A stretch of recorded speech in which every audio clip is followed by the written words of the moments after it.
നാട്ടിലെ ഭരണഘടന നമുക്ക് പ്രാർത്ഥിക്കാനും അതതാളുടെ മതത്തിനനുസരിച്ച് പ്രവർത്തിക്കാനും ഉള്ള അധികാരവും അവകാശവും നമുക്ക് തരുന്നുണ്ട്. അത് ചെയ്യാത്തവർക്ക് അങ്ങനെ നീങ്ങാനുള്ള അവകാശവുമുണ്ട്.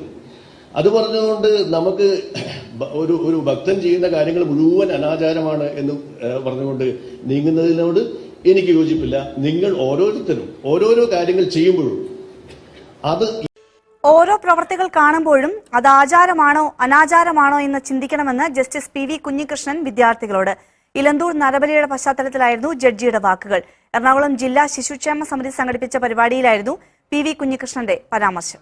ദുരാചാരങ്ങൾക്കെതിരെ ശാസ്ത്ര പിൻബലത്തോടെ അവബോധം സൃഷ്ടിക്കുകയായിരുന്നു പരിപാടി.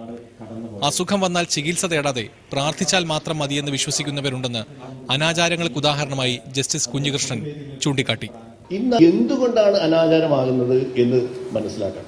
വിദ്യാർത്ഥികൾ തെറ്റായ രീതികൾ തിരിച്ചറിയണമെന്നും അദ്ദേഹം പറഞ്ഞു. ജില്ലയിലെ വിവിധ വിദ്യാഭ്യാസ സ്ഥാപനങ്ങളിലെ വിദ്യാർത്ഥികൾക്കായി നടത്തിയ പരിപാടിയിലായിരുന്നു ജസ്റ്റിസ് പി വി കുഞ്ഞികൃഷ്ണന്റെ ഉപദേശം.